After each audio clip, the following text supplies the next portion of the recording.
segunda edição.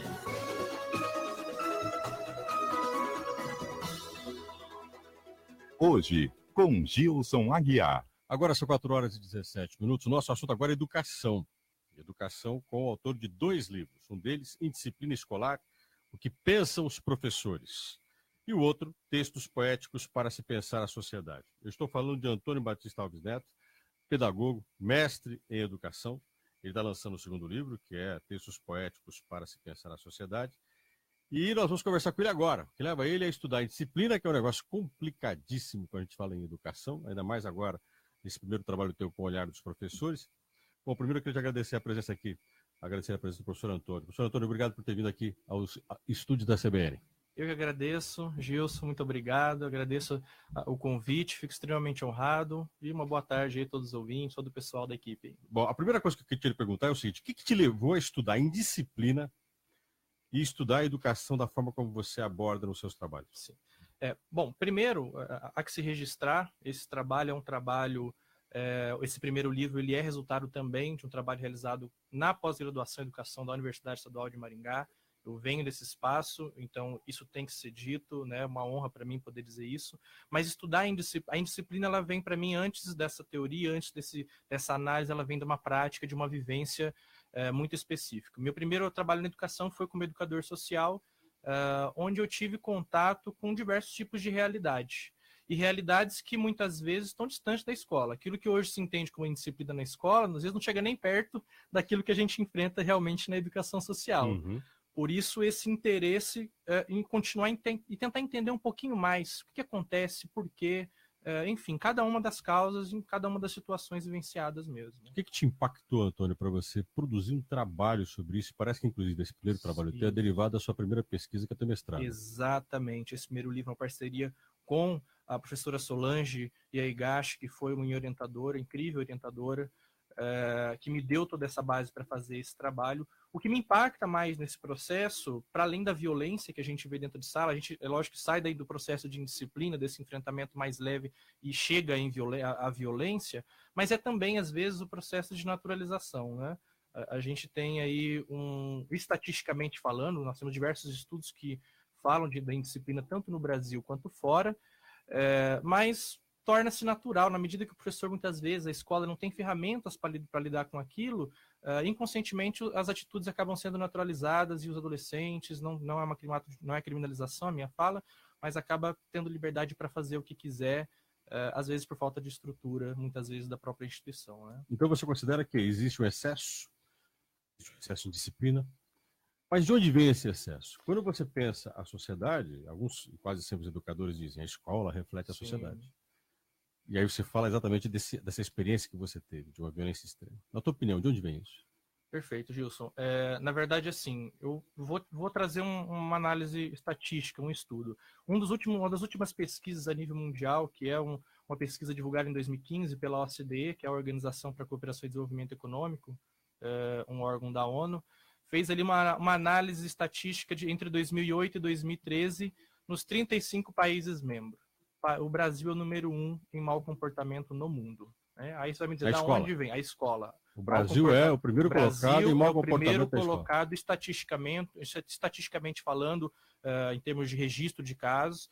O Brasil é o país que mais tem registros de mau comportamento, como está registrado. Mas aí analisa-se, por exemplo, atas de professores realizadas na escola, boletim de ocorrência. É o país número 1 dentre esses 34, 35 países que foram analisados.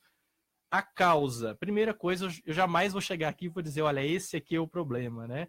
A gente entende que a indisciplina é um problema multicausal, certo? Existem fatores que advêm da família, existem fatores de preparo do professor, da escola, equipe pedagógica, a própria organização, os exemplos que nós temos na política, eles transferem uma série de valores que formam os indivíduos também, mas ele é multicausal. A questão, e com a qual eu tento trabalhar, esse aluno está lá na escola, na sala de aula, na frente do professor, e aí, o que fazer? Não necessariamente a causa. A causa, eu acho muito complicado dizer esse ou aquele é o problema. É um problema multicausal, né?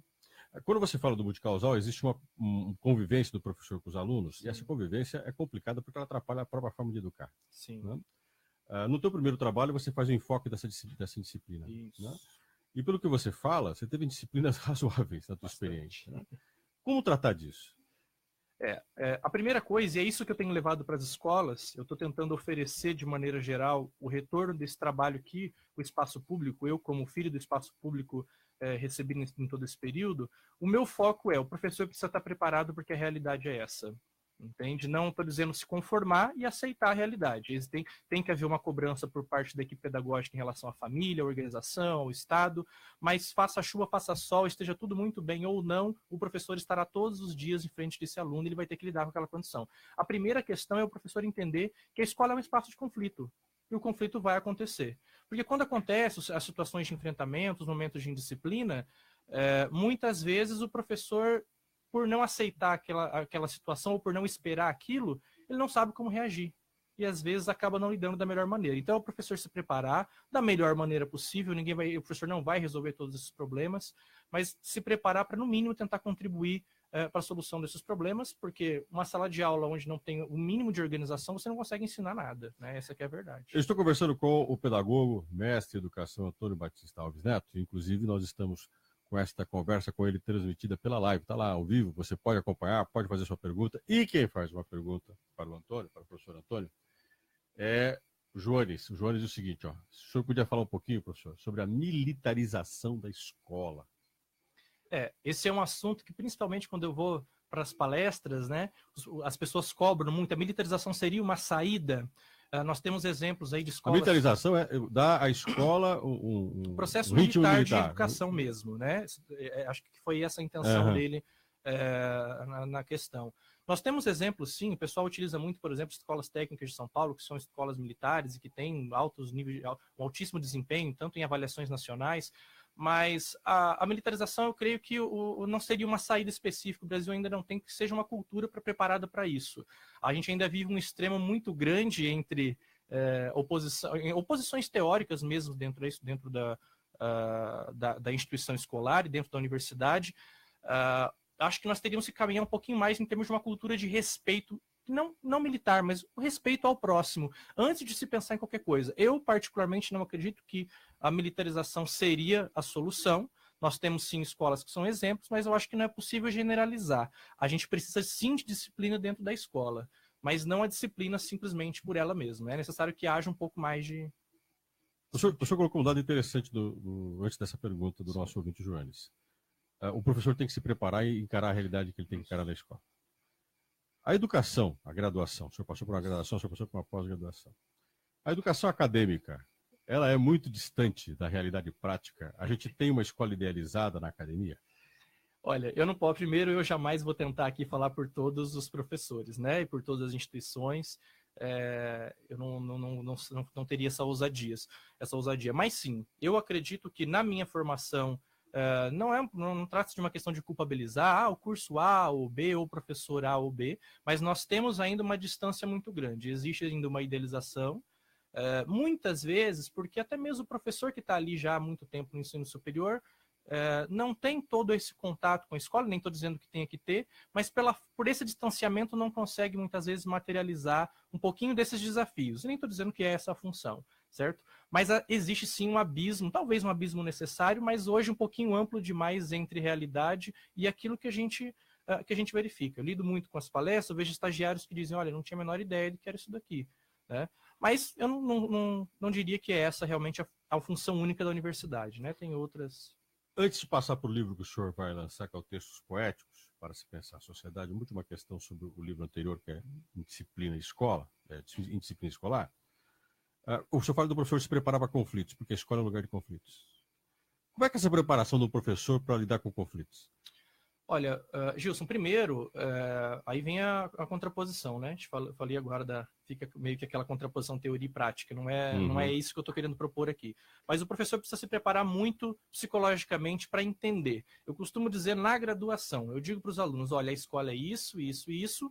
Se por um acaso você achar que não vai dar conta disso, não vá para lá, né? Mas estando lá, entenda que a escola é um espaço de conflito. Eu preciso me preparar psicologicamente para entender e aceitar para mim que eu corro o risco de ser enfrentado dentro da escola. Eu não posso aceitar isso, simplesmente naturalizar, eu preciso lidar com essas situações, mas me preparar psicologicamente até mesmo para não adoecer. Nós temos um número muito grande de professores que adoecem pelo número de enfrentamentos que eles têm no dia a dia ali dentro da escola. E depois, teoricamente, os professores ainda acreditam, muitas vezes, que a escola é um espaço somente de se ensinar conteúdos. Né? E a escola não é espaço somente de ensinar conteúdos. A escola, principalmente a escola pública que recebe a massa da classe trabalhadora, vai lidar com os desafios da sociedade. Ela muitas vezes vai refletir aquilo que está lá fora. Injustiças sociais, desigualdade, enfim, despreparo.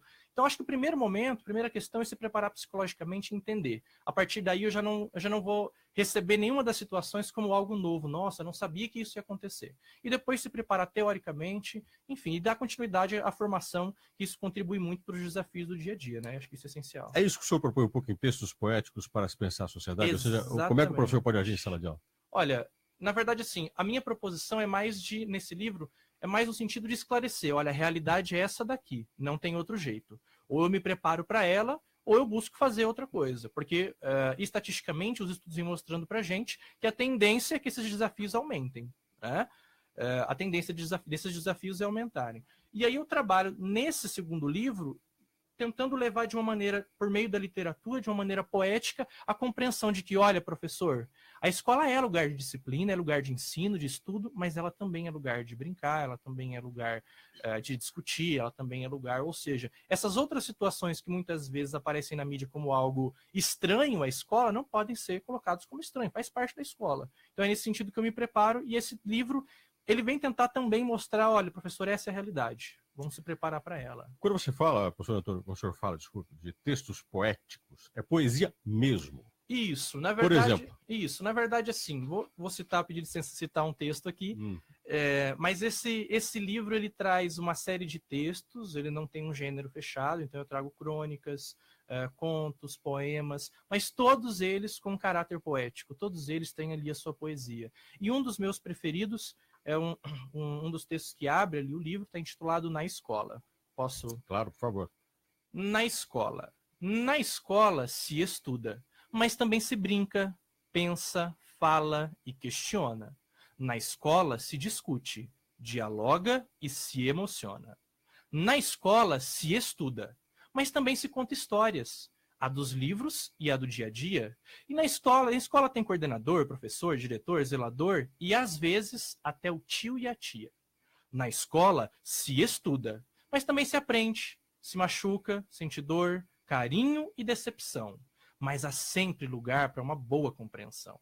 Na escola se estuda e é lugar de disciplina, mas não qualquer disciplina. Falo daquela disciplina inspirada pelo respeito, pelo afeto, mas acima de tudo pelo exemplo e pela dedicação. E não se esqueçam, é impossível que na escola não se tenha emoção. E emoção é coisa verdadeira, faz professor chorar, faz aluno cantar. E deveria fazer essa sociedade toda lembrar que é nesse espaço que um futuro se há de criar. Então, é um pouquinho disso. Parabéns, professor, pelo seu trabalho. Conversei com Antônio Batista Alves Neto. O professor Antônio é autor de Indisciplina Escolar, o que pensam os professores, e agora está lançando textos poéticos para se pensar a sociedade. Inclusive agora encerrou nossa conversa com um desses textos poéticos para a reflexão sobre a sociedade e a escola. Professor, muito obrigado pela sua presença. Eu que agradeço a oportunidade, professor. 4h30.